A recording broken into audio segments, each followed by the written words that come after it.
Misalnya ya, gue ngomong sesuatu kepada orang, terus orang itu marah, itu sudah ada outcome, sudah ada hasilnya. Nah, ketika terjadi besoknya dan gue teringat tentang itu, gue akan mencoba untuk rewind kejadian tersebut. Gue bayangkan gue pakai ini remote, gue mundurin, terus sesaat sebelum kejadian itu terjadi. Apakah gue akan melakukan hal yang sama ataupun enggak? Kayak gitu. Apakah gue akan tetap marah-marah, akan tetap ngebentak dia, kayak gitu misalnya. Dan kita coba bayangkan, oke, karena gue waktu itu gue ngebentak dia, gue ngomong dengan keras, maka terjadilah suasana yang gak menyenangkan. Sekarang gue bayangkan dalam imajinasi gitu, seandainya gue ngomongnya lebih baik, gue ngomongnya lebih pelan, mungkin akan baik-baik aja, kayak gitu. Oke, simple aja gitu. Dan gini, kan kita nggak bisa ngubah masa lalu ya, artinya apapun yang terjadi di masa lalu sudah terjadi. Tapi ini akan bagus karena buat masa depan, hal yang serupa mungkin akan berulang lagi. Dan karena lu udah pernah rewind itu, lu udah pernah mundurin, lu jadi udah punya suatu skenario, seandainya itu terjadi lagi, apa yang bakal lu lakukan? Kayak gitu. Nah, dan gue pikir gini, rewind terapi ini bukan hanya sekedar lu harus mengubah jawaban lo gitu. Enggak juga. Misalnya gini, misalnya ya, katakanlah yang tadi gue misalnya marah sama orang, gue ngebentak dia, habis itu gue masih ngerasa, terus gue jadi ngerasa bersalah, terus gue coba rewind, gue bayangkan, seandainya kejadian itu berulang, gue masih melakukan hal yang sama atau enggak ya? Terus ternyata, kayaknya gue mesti melakukan hal yang sama deh, gitu kan? Itu ya boleh-boleh aja. Tapi waktu untuk memikirkan, apa yang membuat lo masih tetap berusaha untuk melakukan itu, walaupun lo sudah tahu hasilnya nggak akan menyenangkan. Nah, itulah yang kan mungkin karena, kita pengendalian diri kita nggak bagus, mungkin kita memang benci secara pribadi saat kita mau balas dendam, dan lain-lainnya. Kayak gitu. Oke? Nah, gitu. Oke, kayaknya emang wifi rumah gue rusak deh, jadi gue akan pakai mobile data dulu sementara. Kayak gitu. Oke. Lo ada pengalaman nggak tentang itu? Tentang being reactive and responsive ini? Ada bro. Jadi ini cerita orang sih, cerita yang datang di kursi depan. Jadi waktu itu kita lagi membahas teknik namanya dialectical behavior therapy. Teman-teman kalau ada yang pernah dengar dialectical behavior therapy, kebetulan si ibu ini suaminya pemabuk.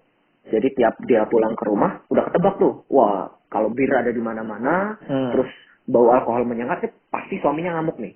Pasti suaminya mabuk, pasti kalau masuk ke rumah marah-marah. Kebetulan si ibu ini perawat.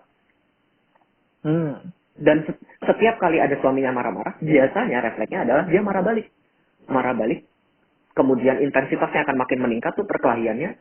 Lalu adalah kekerasan terjadi itu. Entah diapain lah pokoknya, nggak akan disebutkan di sini. Ada kekerasan terjadi.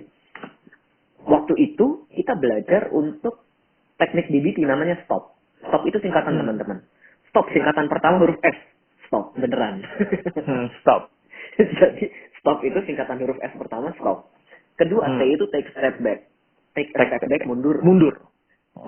Ketiga, observe. Keempat, proceed mindfully. Jadi pada saat itu yang terjadi adalah ketika setelah ibu ini berlatih untuk teknik stop, pulang suaminya nggak minum-minum lagi. Enggak, suaminya tetap minum-minum, men. Alkohol tetap di depannya. Dia tetap di depannya. Dia buka pintu, suaminya masih minum-minum, dan tiba-tiba suaminya udah di depannya katanya. Benar-benar udah di depannya, udah ngamuk-ngamuk. Istri nggak tahu diuntung gitu-gitulah. Kan biasa tuh kalau lagi mabok marah-marah yang salah orang lain. Dasar istri nggak nurut sama suaminya. Ketika itu terjadi dia ingat, oke, dokter Jimmy bilang stop dulu. Biasanya dia langsung ngamuk, stop dulu dan mundur. Sebenarnya gue kan ngomong take a step back itu kan nggak literal ya, tapi dia beneran mundur. Dia mundur 3 langkah, terus observe, lihat di sekitar. Di situ ada botol-botol. Suami gue matanya merah, jelas baunya bau alkohol nih. Ini mabok. Biasanya, kemudian observe, proceed mindfully. Memproses kemudian. Biasanya setelah ini gue marah. Setelah gue marah, perkelahian terekskalasi, biasanya kemudian ada kekerasan. Hari ini gue gak mau kekerasan. Jadi proceed mindfully, tenang dulu. Oke, apa yang gue akan lakukan? Gue milih untuk gak ngeladenin berantemnya suami gue. Gue masuk, beresin si botol-botolnya tadi, buang, selesai. Suami tidak lama kemudian, karena marah-marahnya nggak dilanjutkan, nggak ada yang ngajak berantem, istrinya diem malah beres-beres, suaminya diem juga, dan tertidur karena mengantuk mabuk. Ternyata selama ini, suaminya memang nggak bisa dikendalikan. Selama ini kan dia berusaha ngendalin suami, tapi nggak bisa. stres yang bisa dikendalikan adalah dia stop, take a step back, observe, proceed mindfully, hasilnya lebih baik. Loh, berarti kalau mabuk dibiarin aja. Kita nggak lagi ngomong konteks itu, teman-teman. Kita nggak lagi ngomong bahwa membenarkan perilaku mabuk dan marah-marah lalu melakukan kekerasan. Bukan itu.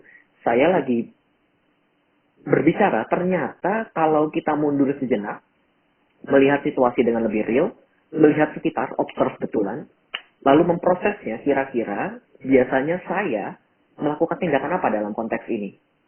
Biasanya hasilnya gimana? Kalau hasilnya buruk, mungkin saya perlu mencari alternatif lain perilaku. Dan mundurnya tuh ternyata menurut si pasien tadi, mundur beneran tuh lebih efektif daripada cuma diam terus ngeliat. Oh, jadi mungkin kita perlu ngegerakin badan dikit nih. Sambil ngeliat, oh ternyata lebih baik ya. Gitu bro, jadi testimoninya katanya stop bisa testimoni katanya stop bisa membuat dia lebih responsif bukan reaktif. Nah, ini ada bahasannya juga nih. Menurut sang klien tadi, kalau dia udah terlanjur emosional, udah emosi banget, itu biasanya makin reaktif, makin mudah tersedot emosinya. Mundur sejenak tadi membuat emosi yang udah mau keluar tadi bisa ketahan dulu tuh. Hilang dulu, tenang dulu, sehingga bisa berpikir. Jadi mungkin kita perlu coba untuk diam dulu sejenak ya, stop. Yes. Gitu bro, pengalaman gue. Banyak banget ya kejadian yang bisa mungkin dicegah hanya dengan gara-gara kita diam sebentar gitu. Dan kalau kita ngomongin tadi kan yang ketemu langsung ya, banyak juga sebenarnya kejadian di mana kita melalui handphone, ya kita bakal jadi banyak berantem sama orang kan, kayak gitu. Oke? Padahal kalau dipikir ya, ngomong itu cepat, ngetik itu kan butuh waktu lama, kayak gitu kan. Jadi kalau kita ngomong secara teori, harusnya ketika lu ngetik, lebih kecil kemungkinan ketika lu bakal men-trigger orang. Karena kan itu kan proses yang lama daripada kita ngomong. Misalnya nih, gua ngomong sama lu, gua nggak bisa gitu dong, gua tuh udah nunggu lama. Atau gua ngetik, nggak bisa gitu dong, kan gua udah nunggu lama. Itu kan ada beda waktunya kan. Itu. Ini tetap aja, kita jadi sering untuk menjadi reaktif juga di handphone dan lebih berbahaya lagi karena di handphone itu kan melalui teks atau melalui sosial media kan nggak ada nadanya, lebih gampang bagi orang untuk menyalahartikan itu. Maka kalau kita mengambil yang teknik stop tadi, ini juga bisa dengan ketika kamu lagi mau ngirim sesuatu, selesaikan dulu ketikanmu, oke? Tapi jangan di-send. Oke? Itu lebih bagus daripada, oke, gue nggak akan ngetik, gue nggak ngetik.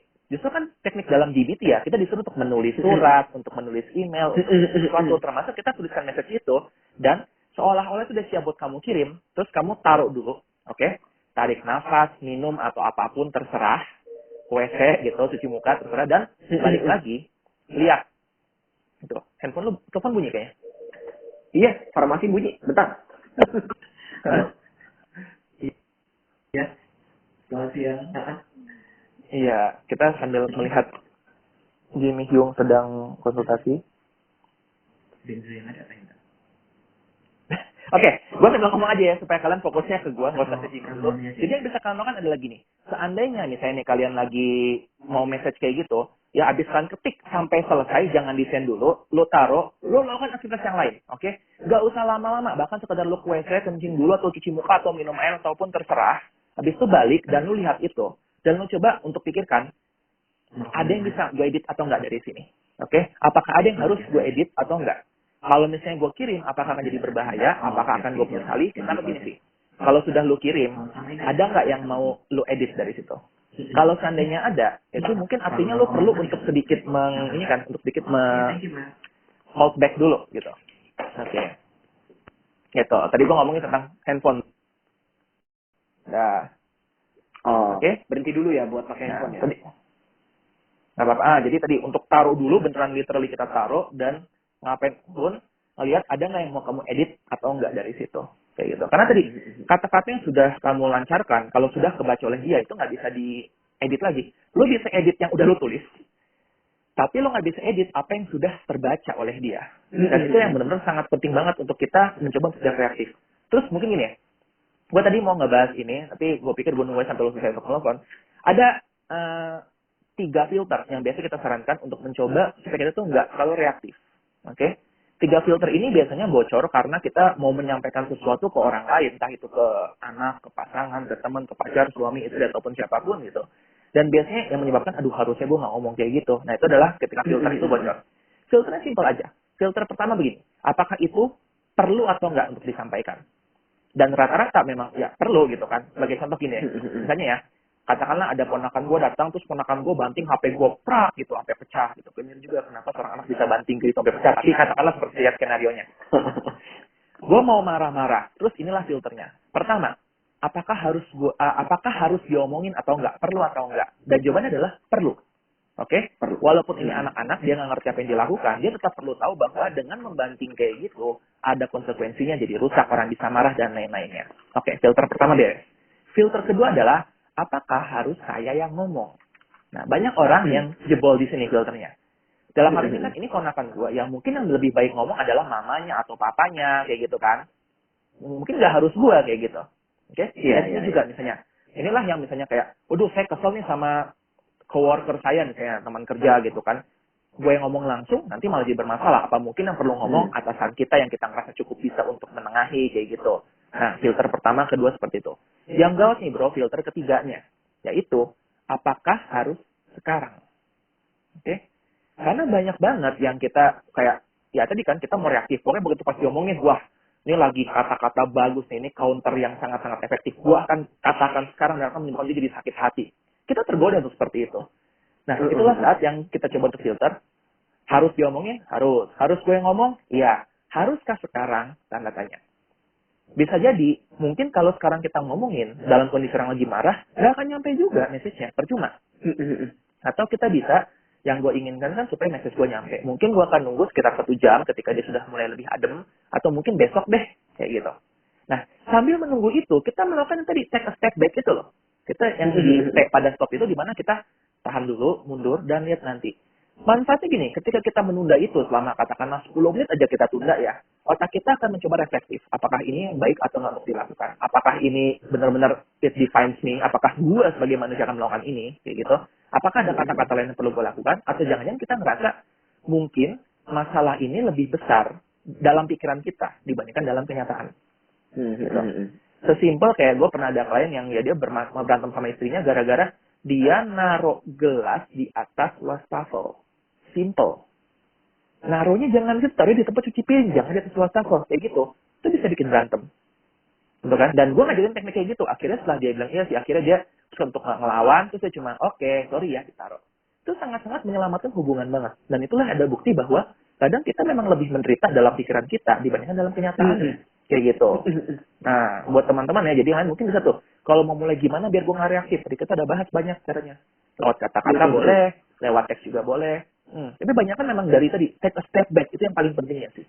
Stop, take a step back. Udah itu.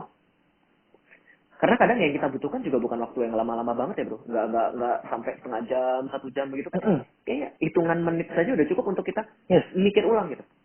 Bener nggak sih kalau gue perlu marah-marah gitu? Bener nggak sih kalau kayaknya kalau gue marah-marah kayak gini malah hasilnya bisa baik itu kan nggak butuh waktu lama untuk kita sadar. Kayaknya begitu emosi mereda, sebenarnya respon dorongan untuk pengen marah itu juga sendirinya pelan-pelan mereda sendiri. Betul. Itu kayaknya ya. Nah, dan tadi, seandainya kita sudah keburu melakukan itu, kita sudah keburu reaktif, apa yang bisa kita lakukan? Tadi kita sempat bahas ya tentang rewind terapi yang ini belum official ya, gue baru mikir-mikir doang nih tentang konsep ini. Gimana kita seolah-olah kita membayangkan, kita mundurin dalam pikiran kita, dan kalau terjadi sesaat sebelum kita melakukan itu, apakah lo masih akan tetap mau melakukan itu atau enggak? Atau kalau akan melakukan dengan cara berbeda, atau bahkan lo akan tetap melakukannya, dan itulah waktu untuk menanyakan, kenapa ya gue masih tetap melakukan itu walaupun gue tahu bahwa ini hasilnya jadi buruk. Ya gitu. Oke? Nah, termasuk kita ngomongin tentang ini bro, tentang minta maaf sama orang. Karena kan banyak juga yang ngerasa, iya sih gue salah gitu, gue ngaku gue salah, tapi gue gengsi untuk minta maaf. Nah, saya berikan kepada anda podiumnya tentang hal ini. Gimana pendapat lo? Gue sama minum ya. Sambil minum. Gue mau ngomongin itu sama nanti, gue ngebayangin ya bro, gue ngebayangin dari kita ngejelasin kayak gini, nanti ada pertanyaan nih. Tapi gue biasanya emang orangnya reaktif gitu. Gue ngebayangin ada yang nanya kayak gitu. Nanti kita akan bahas itu juga. Cuman ketika sesabar-sabarnya kami gitu ya, terlatihnya kami untuk menjadi responsif bukan reaktif, akan ada momen, akan ada masa di mana kita juga jebol-jebol juga ya bro, nggak sengaja gitu, atau ya sekedar pas lagi nggak enak badan terus marah nggak sengaja gitu. Itu mungkin saja terjadi. Nah, problemnya adalah kemudian kalau udah kayak gitu, kalau kita masih emosional, gengsi itu minta maaf. Kan emang bener dia nyolek gua pas gua lagi marah, padahal ya bisa aja dia nyolek lagi nanya kabar, nyolek perhatian dan lain sebagainya. Cuma karena kita emosional, kita membenarkan perilaku itu karena gue lagi emosi. Prinsipnya adalah eh, minta maaf itu bukan tentang benar salah sih teman-teman. Enggak. Minta maaf itu bukan membuktikan gue salah dia benar, enggak juga. Minta maaf itu bisa jadi karena kita care sama hubungan itu. Minta maaf juga bahkan bisa jadi saya punya nilai pribadi yang saya pegang, yaitu misalnya keadilan, kejujuran, yang saya sendiri yang mematahkan karena gue lagi bertindak gak adil nih. Karena ngomong kasar ke orang yang sebenarnya gak salah apa-apa. Atau gue bertindak gak jujur nih karena sebenarnya bukan dia yang salah kok. Sebenarnya memang saya lagi emosional. Bisa jadi itu tentang nilaimu, bisa jadi itu tentang hubunganmu, bisa jadi itu tentang apa saja. Nggak harus tentang dia benar dan kamu salah. Coba perhatikan baik-baik. Kalau kita gengsi, kalau kita lagi gengsi, gue lagi gengsi. Sebenarnya ada bagian dari dirimu yang lagi terlanggar. Entah itu apa. Mungkin nilaimu, mungkin prinsipmu, mungkin kebiasaanmu yang lagi terlanggar. Dan kamu tahu kalau kamu lagi melanggarnya. Tapi kamu nggak mau kelihatan salah. Perhatikan, ini bukan tentang salah benar. Dan minta maaf itu sebenarnya perilaku yang manusiawi. Bahkan itu di dalam hubungan, itu penting banget. Sesekali reaktif itu akan terjadi. Nah, untuk mengatasi itu, kita butuh keterampilan yang bernama keterampilan minta maaf. Dan itu juga yang penting untuk kita kemudian menjadi belajar responsif. Karena kita tahu nih, oh ternyata ketika ada kesalahan, gue perlu minta maaf. Ada yang harus di-repair di sana. Lebih baik kalau ini dicegah di masa depan. Itu akan jadi pembelajaran buat kita. Kalau kita nggak mau minta maaf, pembelajaran itu nggak datang-datang. Kita akan tetap merasa benar, hubungan akan tetap makin lama makin dingin, dan nggak ada yang diperbaiki di sana. Maka kalau ngerasa kok gengsi minta maaf, itu justru clue. Kayaknya kamu perlu minta maaf, karena mungkin ini bukan tentang kamu benar dia salah, atau dia benar kamu salah, tapi ada yang sedang diperbaiki di dalam diri kita. Gimana caranya minta maaf? Cara minta maaf yang paling sederhana adalah mengakui salah.